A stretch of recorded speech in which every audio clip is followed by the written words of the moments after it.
안녕하십니까, 용수령의 얼씨구 오디오 방송입니다. 오늘은 고육지계 고주일척 고희라는 재미진 고사성어를 주제로 방송을 시작합니다. 저는 용룡드래곤 용수령입니다. 첫 번째로 고육지계에 대해서 살펴보도록 하겠습니다. 쓸 고자, 고기육자, 갈지자, 꽤 개자로 구성되어 있습니다.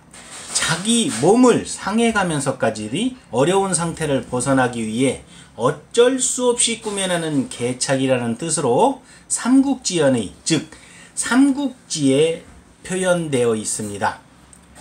유래를 한번 살펴보겠습니다. 삼국시대의 주유는 오나라 장수로서 지모가 매우 뛰어난 사람이었습니다. 조조의 위나라 수군 도독인 채모와 장유는 주유의 계략이 빠져 조조에게 참살당한 적이 있었고, 뒷날 조조가 이를 알고 가슴을 쳤을 때는 이미 엎질러진 물이었다 합니다. 자, 조조는 오나라를 공략하기 위해 장강, 지금의 양자강이라고 할 수 있습니다. 장강에 수십만 대군을 배치합니다. 자, 유명한 적벽대전에 서막이 열린 것입니다. 엄청난 조조의 수군, 즉 대군을 보고 도저히 승산이 없다고 본 주유는 궁여지책으로 화공작전을 계획합니다. 주유는 노장인 황계와 머리를 맞대고 각본을 짭니다. 즉 거짓 항복하는 이른바 사항계를 쓰기로 한 것입니다. 자, 노장인 황계가 주역인 연극은 시작됩니다. 작전회의에서 황계가 비장한 어조로 말합니다. 조조의 대군을 도저히 이길 수 없어 항복하는 게 좋을 것 같습니다 라고 말합니다. 그러자 황계의 말이 채 끝나기도 전에 병력 같은 주유의 호통소리가 나왔고, 곧이어 황계는 곤장형에 처해집니다. 무려 100대에 가까운 곤장을 사정없이 맞았다 합니다. 황계의 엉덩이살이 부들부들 다 뜯어져 나갈 정도로 지독한 곤장형이었다 합니다. 살갗이 터져 유혈이 낭자한 처절한 체형이었다 합니다.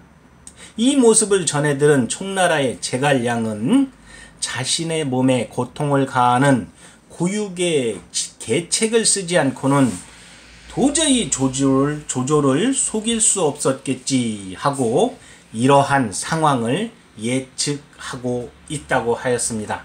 자, 황계는 신복 부하를 시켜 거짓된 항복 편지를 조조에게 전하게 합니다. 편지를 읽어본 조조는 이미 주유의 진영에 침투시켜놓은 첩자들의 간자들의 보고를 받고 조금도 의심하지 않습니다. 오나라 군부에 박혀있던 첩자들에 의해 자초지정을 지켜본 채모의 두 동생이 보낸 보고서의 항복 이유와 일치했기 때문입니다. 뒤에 귀순을 가장한 황계는 인화물을 잔뜩 실은 배를 몰고 가서 조조군의 선단에 부딪히게 해서 화염에 휩싸이게 합니다. 이때 조조군의 선단은 아주 바람이 너무 세기 때문에 일일이 다 서로 몇백 척, 몇천 척의 배들을 꽁꽁 묶어놓다시피 한 줄로 다 묶어놨었기 때문에 한 번 불붙은 배가 전부 다 불타서 엄청난 피해를 끼치게 되는 이러한 상황에 빠지게 됩니다. 이리하여 고육지계는 성공했고 오나라는 우리나라의 대승을 거두게 됩니다. 자, 그림을 보면서 다시 한번 뒤집어 보겠습니다. 이 그림이 바로 불타는 조조의 대선단입니다. 한번 불붙은 이런 불로 인해서 이 조조의 대선단이 모두 다 불타버리게 됩니다. 그리고 이 연극에 이러한 화공, 거짓된 이런 연극의 주연인 바로 노장, 황계의 모습이라고 할 수 있겠습니다. 나중에 조조가 이러한 피해 상황을 듣고 마구 성질을 냅니다. 자, 이런 쌍쌍박 같은 소리도 하면서 성질을 내게 이릅니다. 하지만 이미 지나간 일이 돼버립니다. 자, 적벽대전의 위대한 승리를 위하여 주유와 노장 황계의 자기 살을 뜯어내는 반간 고육계의 개책이 시작되었고 성공했다는 의미가 되겠습니다. 자, 마침내 화공은 승리하고 역사의 길이 빛나는 대전투로서의 적벽대전이라는 기록이 남게 됩니다. 여기서 우리가 가장 중요하게 얻을 수 있는 교훈은 큰 것, 즉 적벽대전의 승리를 이렇게 얻기 위해서는 반드시 큰 희생, 즉 황계가 자기 몸을 상해가면서까지 써야 되는 계획이 있었다. 반드시 큰 희생이 따르는 것이 진리라는 말씀을 전해드리고자 합니다. 자, 두 번째는 고주일척입니다. 외로울 꽃자, 물댈 주자, 그리고 한일자와 던질 척자로 구성되어 있습니다. 최후의 나머지 돈을 다 걸고 모험을 거는 것을 말하는 것으로서 송사에 기록되어 있다고 할 수 있겠습니다. 자, 이것은 고주일척은 요즘 말로 치면은 올인이라고 할 수 있겠습니다. 한 방으로 위하여 모든 것을, 전 재산을 그 한 방에 모두 걸어버리는 이러한 무모함을 나타낸 것이라고 할 수 있겠습니다. 자, 유래를 살펴보겠습니다. 북송 진종 때의 일입니다. 요 나라가 대대적으로 군사를 일으켜 송나라를 공격해 옵니다. 송나라는 이에 대항하여 힘껏 싸웠지만 계속해서 패배 소식만이 전해집니다. 요 나라군이 송나라의 수도를 향해 점점 다가오자 진종은 대신들을 불러 모아놓고 긴급 회의를 열게 됩니다.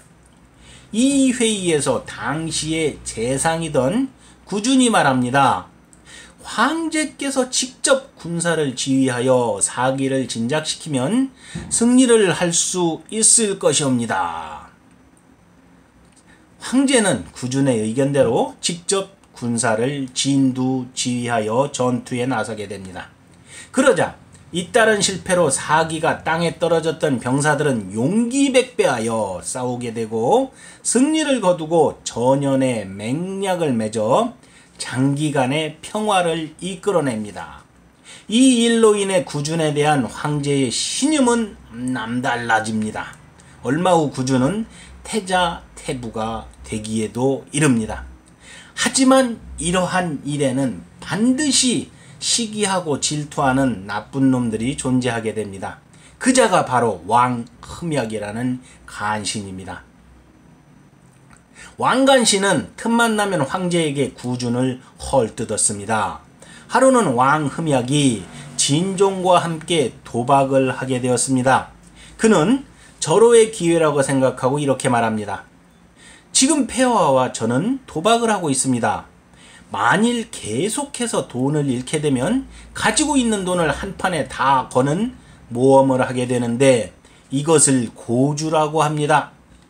지난번 요나라와의 싸움에서 구준이 폐하께 직접 군사를 이끌고 진두지휘하시길 청한 일은 도박에서의 고주일척과 같은 것입니다. 라고 하였다 합니다. 진종은 구준이 자신에게 도박의 고주일척을 시킨 것으로 비유한 참언을 듣고 진노하여 구준을 재상에서 협주지부로 좌천시키게 됩니다. 그리고 진종은 그 후 도교에 심취하여 국력을 낭비하는 이런 어리석음을 저지르게 됩니다. 자, 그림을 보면서 한번 다시 되돌아보겠습니다.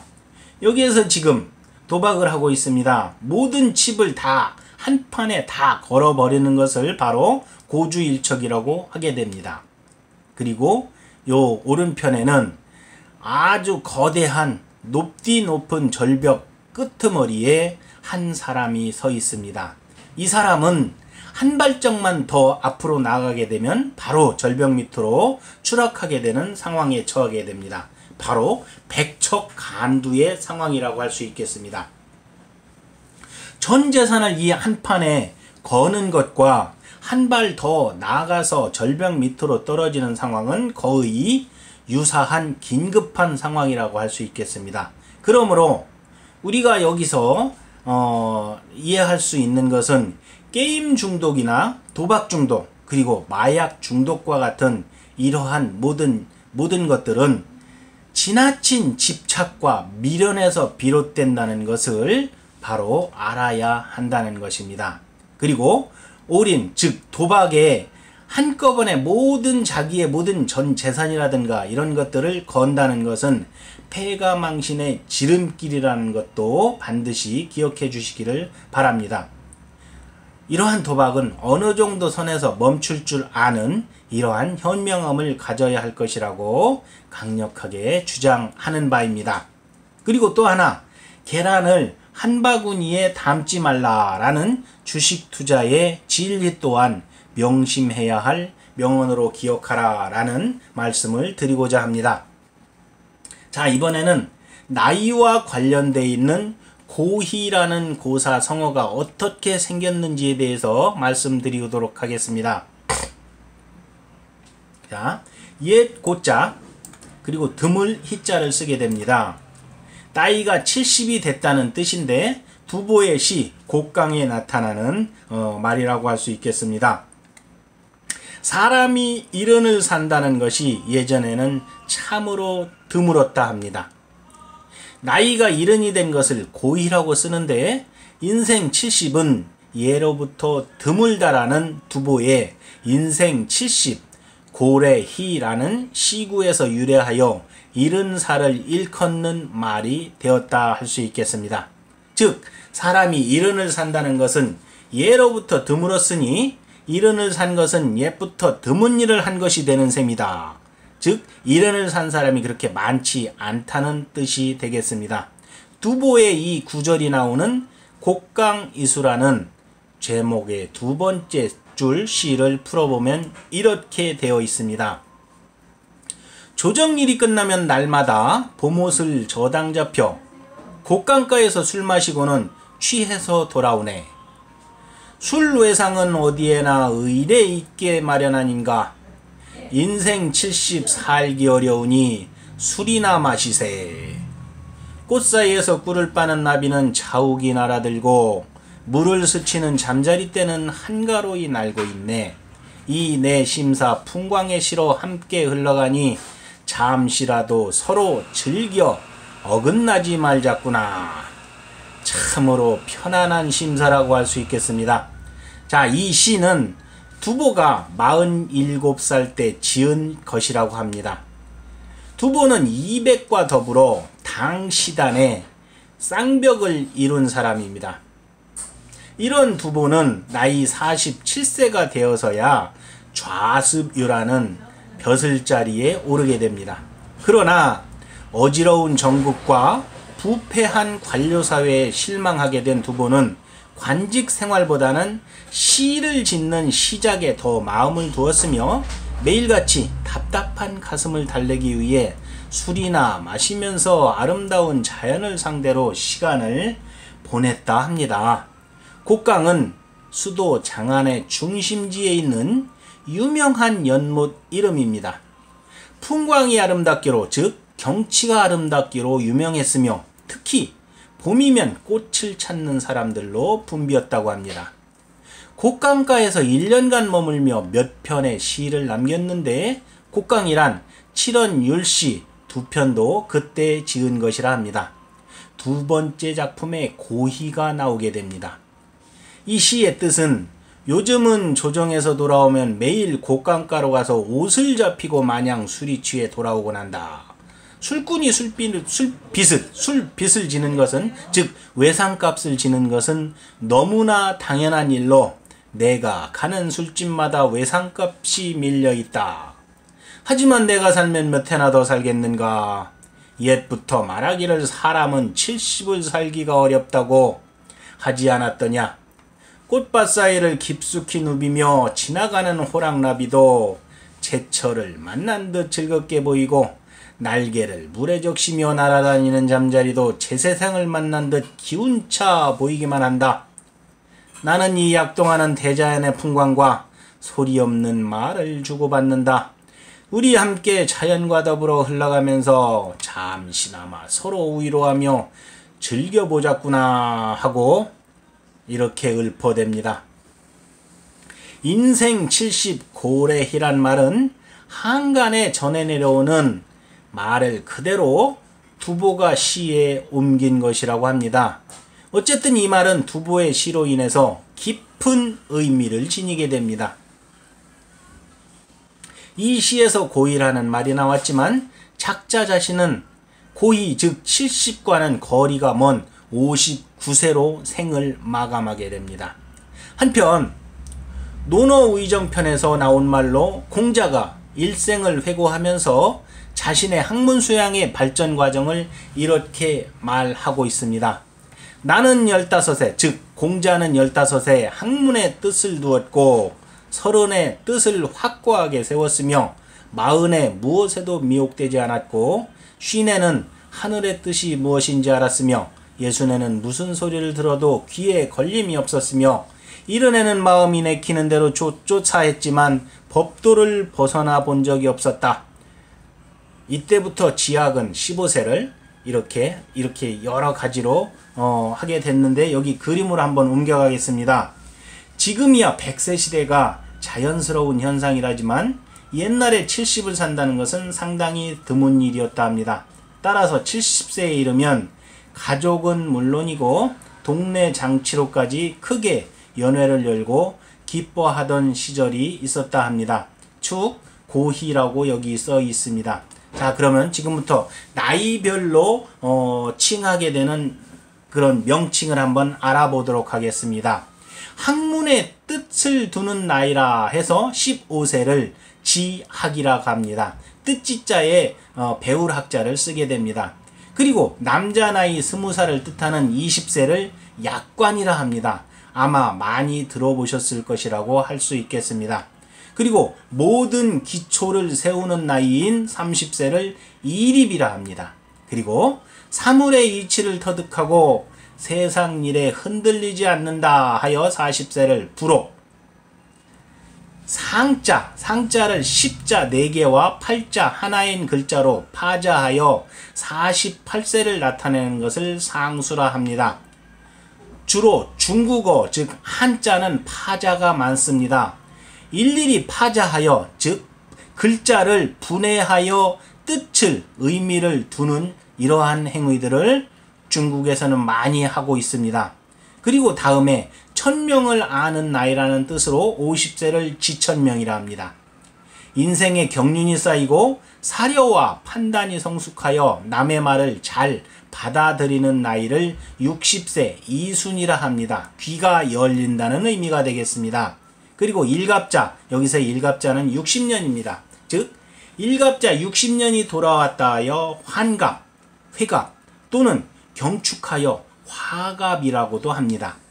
61세를 환갑으로 이렇게 규정하고 있습니다. 그리고 여기에서 이 고희로 나타나 있는 뜻대로 행하여도 도리에 어긋나지 않는 나이라 하여 70세를 종심이라 합니다. 하지만 종심보다는 주로 고희로 쓰여지고 있습니다.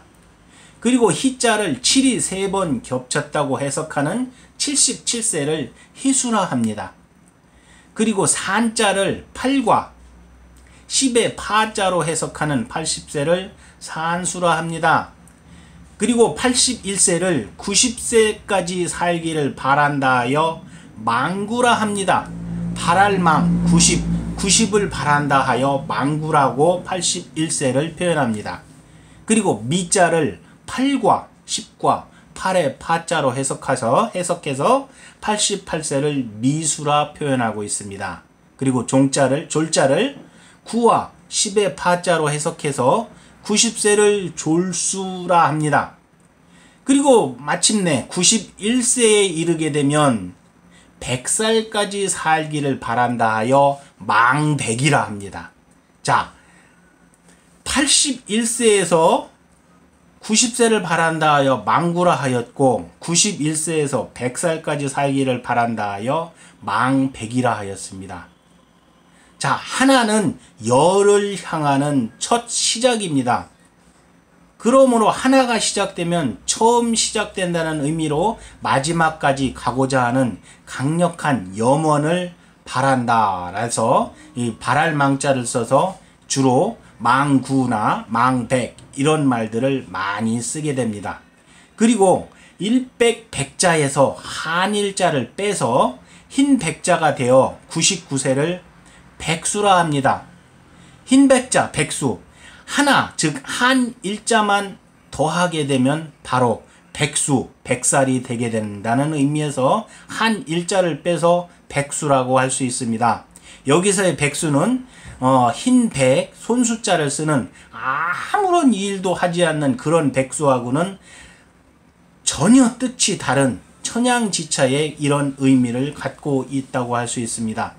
마침내 백세에 도달합니다. 백세라는 것은 여태까지 사람의 수명 중 최상의 수명이라는 뜻으로 거론되어 왔습니다. 그래서 의상자와 목숨 숫자를 써서 상수라고 표현하고 있습니다. 하지만 이것은 이것은 예전의 일이고 요즘 100세 시대가 평준화되어서 아주 100세 노인들도 꽤나 상당히 많습니다. 따라서 이 상향 평준화 시켜야 될 필요에 의해서 120세를 상수라고 이렇게 표현하기도 합니다. 자, 이상으로 오늘 용수령의 고사성어 방송을 마칩니다. 저는 용룡드래곤 용수령입니다. 다음 시간에 또 다른 고사성어를 가지고 찾아뵙도록 하겠습니다. 감사합니다.